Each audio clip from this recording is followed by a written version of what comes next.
2015년에 프린스턴대 교수가 노벨상을 받았대요. 그 노벨상 받은 교수가 어떤 얘기를 했냐면 이 얘기를 했대요. 연봉 7.5만 불, 여기가 행복의 최대화되는 구간이다, 이렇게 얘기를 했다는 거예요. 근데 이걸 우리 돈으로 보면은 한 연봉 8천 정도 되겠죠. 근데 이게 아주 재밌는 숫자입니다. 연봉이 7천이잖아요. 그럼 실수령액이 얼마인지 아세요? 연봉 7천 실수령액이 한 480만 원 정도 됩니다. 연봉 8천은요, 실수령액이 540만 원 정도 되는 거죠. 그러니까 우리나라로 치면 한 월에 실수령으로 500 이상 벌게 되면 행복에 돈이 미치는 게 크지 않다는 거예요. 물론 커지면 계속 커지겠지만 그 올라가는 그 뭐라 그럴까요? 만족도나 행복감이라는 게 아주 꺾이는 구간, 돈이 엄청 벌어야지 더 커지는 그런 구간으로 접어들게 된다는 거죠. 그래서 오늘은 우리가 월 500만 원, 이 500만 원의 돈을 어떻게 만들 수 있는가에 대한 얘기를 하려고 그래요. 이미 500만 원 이상 버는 분들은 이게 필요할까요? 필요 없을 거예요. 그렇지만 만약에 제가 썸네일에서 얘기 드린 것처럼 500만 원 이하의 구간에 있다면 그분들은 돈을 벌게 되는 것이 아마 삶의 행복도를 끌어올리는 데 도움이 되실 겁니다. 자, 지금부터 본격적인 얘기를 한번 시작을 해볼게요. 제가 처음 500만 원을 돌파했던 거는요, 바로 이 렌탈 스튜디오를 할 때였어요. 이 렌탈 스튜디오라는 사업은 그냥 공간을 빌려주는 사업으로 생각을 했어요. 그래서 무제한 지점을 늘릴 수 있다고 생각을 했죠. 근데 그때 뭐였냐면 제가 방 하나당 한 35,000원 정도 빌려줬던 것 같아요. 그 큰 스튜디오가 어떻게 생겼었냐면 이렇게 생겼었습니다. 그 스튜디오 이름이 노 스튜디오였는데 여기가 A룸, 여기가 B룸, 여기가 C룸 이랬던 것 같아요. 여기에 출입문이 있고요, 여기에 뭐 안내 데스크가 있었던 것 같아요. 그런데 이거 하나당 35,000원 퍼 1시간에, 1시간당 35,000원에 빌려줬다는 거죠. 그럼 3개 다 합치면 퉁치면 한 10만 원 정도 되잖아요. 그래서 10시간 대여를 하면 한 100만 원 정도 매출을 만들 수 있었다는 거죠. 근데 이렇게 했을 때 저는 그럼 월에 얼마 버나요? 3천만 원 버는 줄 알았어요. 근데 실제로 그렇지가 않아요.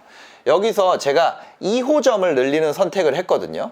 이때는 3천만 원 중에 직원 인건비로 한 1,000만 원 정도가 나갔었고, 왜냐면 요일별로 있고 알바도 있고 시간당 2명씩 정도가 유지돼야지 이것을 깨끗하게 유지할 수가 있었기 때문이죠. 그래서 인건비, 그다음 월세가 한 450만 원 정도 했던 것 같아요. 그럼 이렇게 빼고 나면 한 1,500만 원 정도 수익을 올렸던 것 같습니다. 근데 이것 중에 한 또 500만 원은 뭐예요? 세금으로 나갔던 것 같아요. 그러면 뭐 한 1,000만 원 정도 남는 거죠. 그래서 2호점을 늘렸거든요. 2호점을 늘렸더니 놀라운 일이 벌어졌어요. 이익률이 떨어지기 시작한 거죠. 왜일까요? 원래 1호점을 할 때는요, 저도 모르게 제가 하는 일들이 있었던 거예요. 뭐냐면 인테리어 디자인 서치, 이거 제가 하던 일이에요. 근데 평소에는 안 돌아가죠. 계절마다 바꿔줘야 돼요. 왜냐면 여름 배경으로 해놨는데 겨울 돼 있으면 어떻게 해요? 그럼 그 배경 쓸 수가 없잖아요. 너무 추워 보이니까. 그래서 인테리어 디자인 서치하고 시공사 알아보고 그 다음에 공사 진행하고 뭐 이런 모든 것들을 하는 사람이 필요했다라는 거죠. 그 다음에 이 친구들을 관리 감독하는 사람, 그럼 그 사람이 또 들어가게 되고, 그 다음에 인테리어 하는데 들어갔던 비용들을 하나를 돌릴 때는 최소화하려고 노력을 하다 보니까 셀프로 막 했는데 이게 2호점, 3호점까지 늘어나다 보니까 이익률이라는 게 급감하기 시작하더라는 거예요.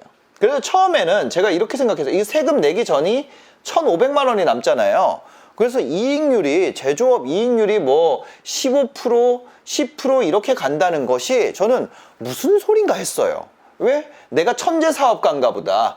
나는 렌탈 스튜디오라는 아무것도 아닌 일을 하지만 영업이익률이 50%가 나오니까 나 진짜 엄청 잘하나 봐. 근데 실제로는 이런 비용들, 확장할 때 생각하는 비용, 그 다음에 투입됐던 비용을 고려하지 않은 거였죠.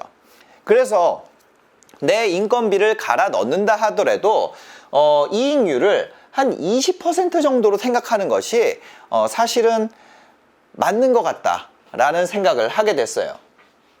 네. 그래서 이 20%의 이익률을 기반으로 우리가 다시 생각을 해보면 하루에 얼마의 매출을 내야 되냐면 한 100만 원 매출을 내야지 20%라 그러면 20만 원이고, 그죠? 이래야지 30일 정도 했을 때 뭐 한 600만 원 정도가 남는 그런 상태가 된다는 거죠.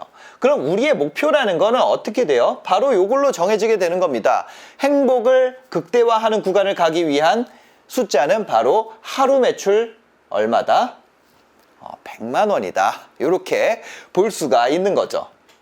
그러면 우리가 이 100만 원의 매출을 만드는 방법에 대해서 이제 얘기를 해야 되잖아요. 서비스 구성은 이제 두 번째로 하고, 모든 매출은요, 우리가 아까 100만 원 만든다 그랬죠. 100만 원의 매출은 뭘로 구성되어 있냐면 팔리는 가격과 양에 대한 것이 있습니다. 팔리는 가격, 이 서비스와 상품에 대한 부분은 그 사람마다 모두 다 달라요. 어떤 사람은 뭐 아이 돌봄 서비스를 할 수도 있고요. 어떤 사람은 행정사분들 같은 경우는 문서 작성 대행 같은 거를 해요. 아니면 뭐 어떤 게 있을까요? 뭐 그림을 파는 분들도 있을 거고요. 요 프라이스에 대한 거는 각각의 기술과 경험과 이런 거에 따라서 많이 다릅니다. 하지만 제가 공통적으로 알려드릴 수 있는 것이 바로 이 부분이라는 거죠. 이게 무슨 얘기예요? Q라는 거는 양이에요. 이거는 가격. 팔린 가격과 팔린 양을 곱하면 매출이 나오잖아요. 이거를 우리가 100만 원을 어떻게 만들지에 대한 생각을 해보는 겁니다. 5만 원 정도의 서비스라고 해볼게요. 5만 원 정도 서비스가 뭐가 있을까요? 요즘에 원데이 특강 이런 것들 보통 우리가 국룰이 한 5만 원 정도 하죠. 뭐 4만 5천 원짜리도 있고 6만 원짜리도 있지만 한 5만 원 정도 하는 것 같아요. 이 5만 원짜리 서비스는 우리가 구성하기 크게 어렵지 않은 시대인 것 같아요. 왜냐면 인건비가 너무 많이 올라갔기 때문에 어떤 서비스에 대한 이게 아주 많이 올라갔습니다. 그러면 하루에 5만 원에 일단 매출 상품이나 서비스 구성에 대한 거는 이제 나중에 다루기로 하고요. 저희 채널을 이제 구독하시면 계속해서 이런 서비스를 무료 강의를 제공하도록 하겠습니다.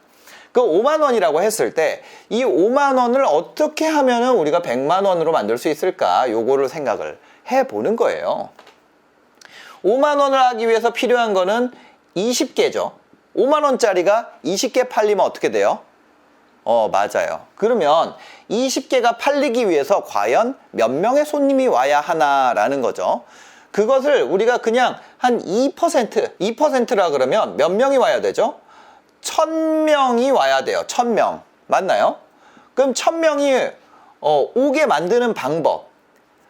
1000명이 오는 매장은요, 어느 정도 돼야 되냐면, 뭐, IFC몰. 아니면, 뭐, 여의도 더현대에 예를 들어서 1000명이 들어오고, 1000명이 대기를 탄다. 이러면 진짜 대박 매장인 거죠. 그래도 1000명이에요, 1000명. 그죠? 어떤 작은 매장에 1000명이 들어온다는 게 사실상 쉽지가 않다는 거죠. 근데 이거를 해결하는 방법이 있어요. 바로 우리가 유튜브라는 서비스를 이용하게 되면 이게 해결이 되게 되는 거죠. 우리가 하루에 1000뷰 정도인데 이 비디오를 보고 나서 2%의 사람이 구매를 하게 되면 5만 원짜리를요. 그러면 어떻게 돼요? 우리의 행복하는 수치가 얼마나 그랬죠? 500만 원. 이게 달성이 된다는 거예요. 그럼 우리가 그 1000명이 오는 매장을 만들기는 너무 어려워요. 1000명이 와서 줄 서서 결제하고 줄 서고 기다렸다 들어오고 하는 매장을 만들기는 너무너무 어려워요. 1000명이 오는 매장? 우리가 한번 생각해 볼 수 있는 상태가 언제가 있을까요? 1000명이 오는 매장이라 그러면 저 고등학교 때 학생 전체가 한 1000명이었어요. 학년당 300명 해가지고 3학년이니까 한 1000명 정도 됐단 말이에요. 점심시간 되면은 매점에 사람 몰려. 그 정도 돼야 1000명이 오는 거예요. 유리에 매달리고 난리 나고 한단 말이에요. 그 정도 돼야 1000명이라는. 예, 1000명의 느낌은 아시겠죠?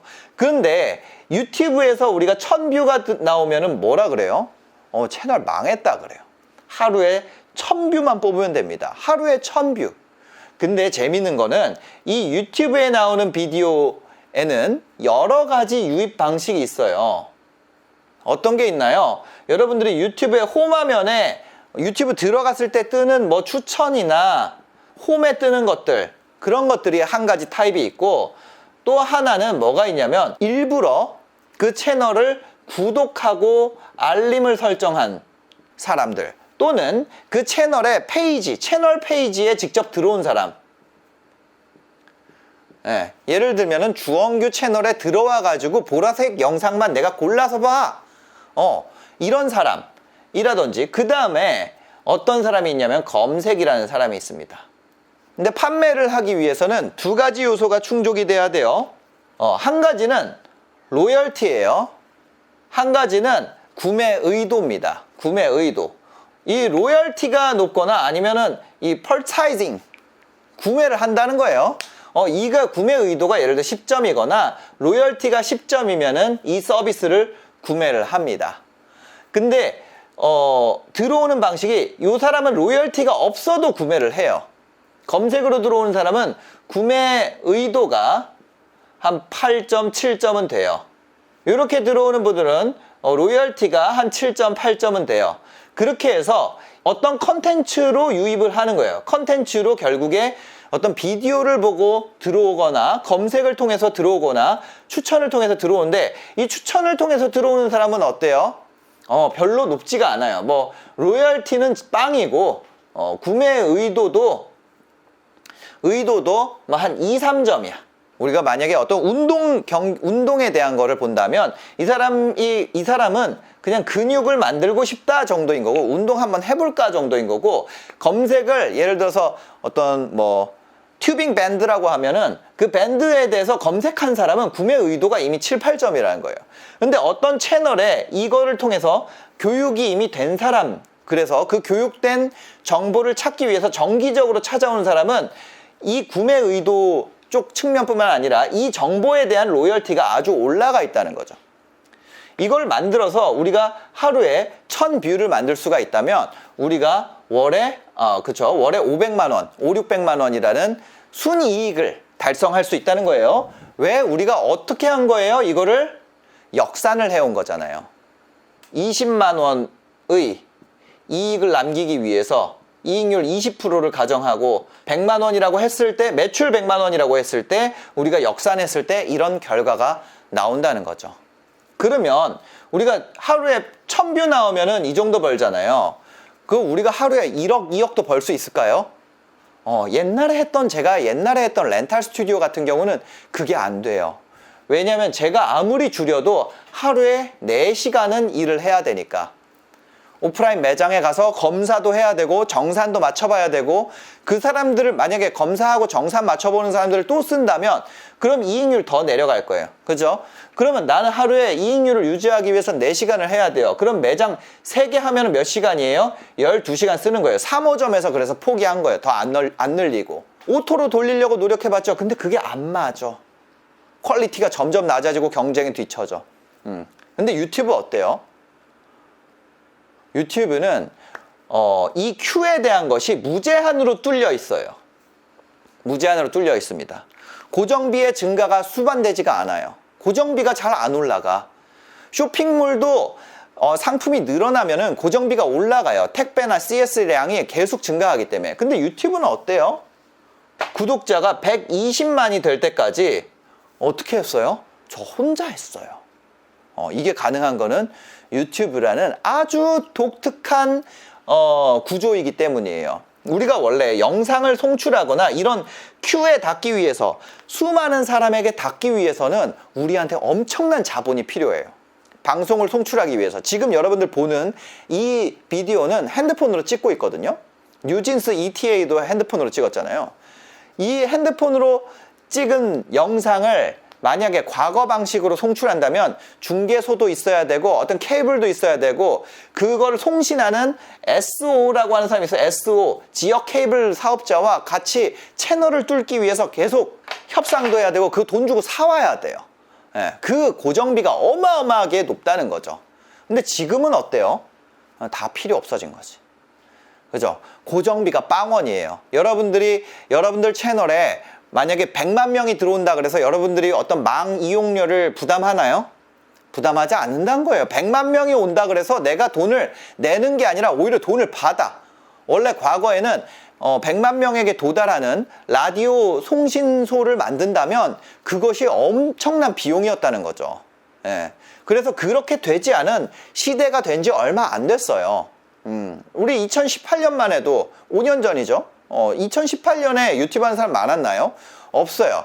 근데 중요한 점을 많은 사람들이 간과하고 있어요. 그때는 2018년에는 유튜브 보는 사람도 없었어. 다 애들만 본다 그랬어요. 애기들이나 보고 어린애들이 핸드폰만 보고 있어서 문제라 그랬어요. 지금 2015년부터 18년까지의 유튜브 초창기 이때 부모님들이 뭐라 그랬냐면 너 핸드폰만 보고 있다 큰일 난다 그랬어요. 그리고 너 핸드폰에 나오는 말 믿지 말라 그랬어. 지금은 2023년입니다. 지금은 어떻게 되냐면 애들이 엄마 아빠한테 핸드폰에서 나오는 말 너무 믿지 말라 그래. 그만큼 시대가 바뀐 거예요.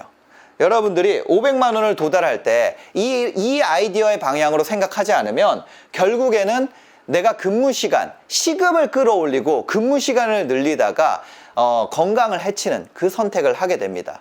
그래서 저는 이런 식의 여러분들이 P와 Q를 곱하는 방식, 그 중에 내가 내 Q를 한 방에 늘리는 방식으로 접근하게 되면 누구나 달성할 수 있다는 점을 좀 아셨으면 좋겠고, 만약에 내가 이미 500만 원 넘게 벌어서 행복 구간 넘어가신 분들 같은 경우는 별로 필요가 없을 수도 있지만 그 구간 아래에 있다면 이 방식을 한번 도입해 보시는 것을 강력 추천드리겠습니다. 영상 봐주셔서 감사합니다. 다음 영상에 더 도움이 되는 컨텐츠로 돌아오겠습니다.